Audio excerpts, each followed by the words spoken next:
This week's episode of Virtual Pinball News of the Week is brought to you by the Virtual Pinball Weekly Challenge. We are a group of like-minded individuals on Facebook that love to play pinball. We got 3 tables a week, one being the Weekly League Challenge, another being a midweek throwback, and the Weekend Warriors Challenge. So if you're like me and you like to play virtual pinball, make sure you check us out on Facebook. Virtual Pinball News of the Week. Yeah, it's Kiki's Pinball. Virtual News of the Week. Hello, all my little pinheads out there. I am Gigi Pinball, your host of the Virtual Pinball News of the Week, and what a week it has been. Let's go right into the big news of the week. All right, VPX is now a 64-bit application, or at least you can get it to 64-bit. What is the benefits of that? So, you have 2 types of programs, 32-bit and 64-bit. To sum it all up, it goes by the amount of RAM that the program can use. 32 bits are your older applications that you used to only be able to pull up to 4 gigs of RAM. Your operating system is 64-bit, but most likely most of the programs you run are 32-bit. VPX for a very long time was 32-bit. So if you have 32 gigs of RAM, Windows probably takes about 4 to 5 gigs where it's just using that for the OS. The most that VPX could take at a 32-bit application was 4 of those gigs. So basically you got another, I'm horrible at math, 24 gigs there that are not being used. You may have experienced issues sometimes with VPX when you load up a table and you go to load up another table, and without closing it out, you might get some errors and the program crashes on you. This is due to a lack of memory issue being a 32-bit app for all the stuff that VPX does. No longer is that the case. That is right with a 64-bit. Now, let's discuss this for just a moment. Please, if you are one of those ones who feels like programming Windows and all that is not your thing, if baking is not your thing, I'm going to put this down to baking. This guide I have up here from Game Club Central is a fantastic guide. It gives you step-by-step. They have a video version of it. They have a full documented version of it. I have both of those in my link down below if you want to go follow them. Just follow them step-by-step. If you could do that, go for it, because it's so going to be worth it for VPX. If you feel you can, or like I said, if you can't bake, meaning you can't follow directions, step 1, step 2, step 3, if you're one of those people that like to skip over the steps because you think you know it and then you screw up something, you go, my system broke, this might not be for you. You may be better off waiting until like a new version of Baller Installer comes out that's going to do all of this for you. There's been a lot of updates lately. So you got a 64-bit client here. Freezy put out a 2.0 version of his DLL, which gives you that ability we've talked about previously with the Serum DMDs that are now colored. There's also a brand new version of the B2S server that is your back glasses. A lot of stuff been upgraded, but again, this is not super hard. This guide is fantastic. I followed it. It is good. It is nice. It is simple. Again, if you feel uncomfortable with it, wait till a Baller Installer or something like that comes out that does it all. But if not, do it up, because you're going to get to experience these advantages. The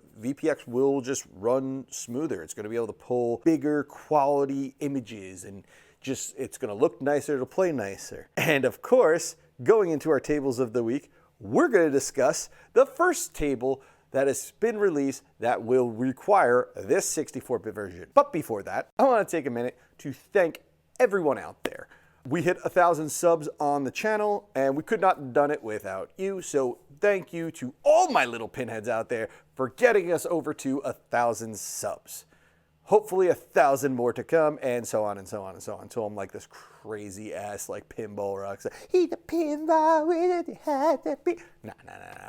Thank you again, everybody. Seriously, thank you. All right, everyone, here's my joke of the day. What's green and gets drunk and everyone likes to party on March 17th? I know you think it's St. Patrick's Day, but no. Instead, we got Big Bang Bar VPW edition. You know those guys, right? VPW. I have to always remind everybody. You see it? You see it? That's right. Take that close up. VPW, the best group of people in virtual pinball. VPW has come out with the first table to require the 64-bit version of VPX in one of the most iconic, classic, cultish, I guess you could say, tables in pinball history, Big Bang Bar.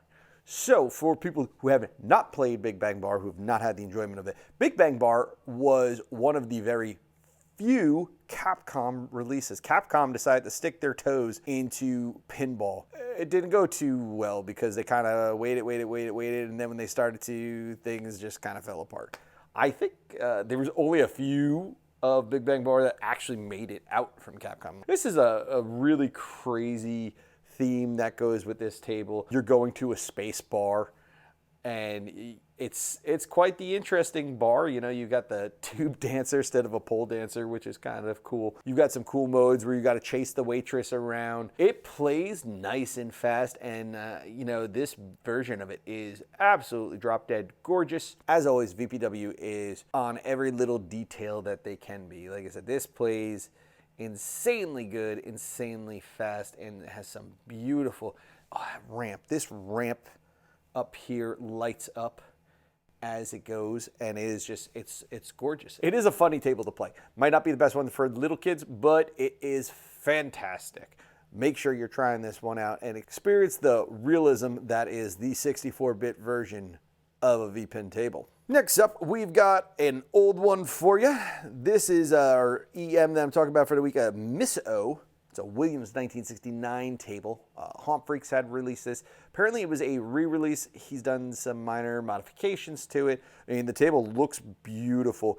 The picture that I have up actually doesn't show it. He does say that they have the little post-it high score thing, I believe, is now added onto this table. It's got that cool pool theme that you see in a few different tables. We'll talk about another one of those in a little bit. If you're an EM lover, this is definitely your table to check out because Hauntfreaks is crazy amazing. All right, let's talk controversial tables. This one's an interesting one. A few weeks ago, JP Salas had put out a version of Banzai Run that actually made the second playfield playable. If you don't know about Banzai Run, the table was designed where it was, you have the actual table there, but then the back glass had another playable area. So what would happen is the ball would come up to this point, and there would be a magnet that would pull the ball up into the back glass playable area. Obviously, this is a hard one for VPX to recreate. JP Salas had come out with a version that would actually put that part of the playfield on your main playfield. This version by Aubrel actually made it where it can play in your back glass, which is friggin' awesome because now it's playing kind of how it was designed to play. With that being said, you do have to follow a pretty long instruction list on how to get this running. So he had to have a custom launcher version of VPX in order to launch this game correctly to play on the back glass. This is one, I won't lie, I had just updated my whole system for the 64-bit, and then I went to look at that, and I was kind of like, I think we're back off. I was not brave enough to jump into it, which sucks because it's a really cool table. I mean, Bonsai Run is a fun table to begin with. I love 80s types pins. This is like a mid-80s, late 80s pin. It plays nice, and I love the idea of having that second playfield that you go into. Really cool table.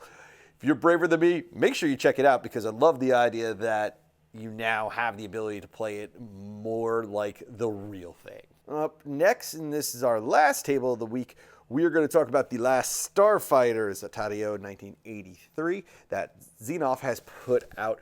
So cool thing with this is there is a pup pack and a non-pup pack version. This is after the movie The Last Starfighter, so I mean, if you grew up in the 80s, you probably know the movie pretty well. Beautiful table, beautiful layout that he's got going on here, and you know, anything with a pup pack, it is pretty interesting. Might be a cool one to check out. xenonph does some great work. He's been popping them out. He's another one of those, been very busy in the virtual pinball world, so make sure you check this out. Okay. So Serum came out like a week or two ago at this point. Serum is an open source software where people can do their color DMDs. And there has just been a plethora of color DMDs that have come out in the last 2 weeks, Serum and non-Serum.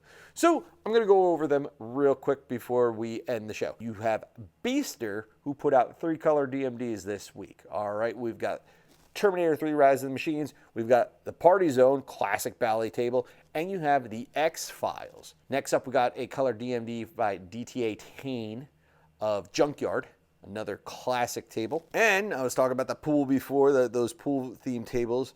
This is a Serum version of Cueball Wizard by KRAKEN. Cueball Wizard is a interesting table. Honestly, out of the pool themed tables, it might be one of my favorite. And last but not least, Tron Legacy. This one I think I mentioned briefly in the last episode because I believe it was in beta testing and has now come out. This one's by Ebor, another Serum color DMD.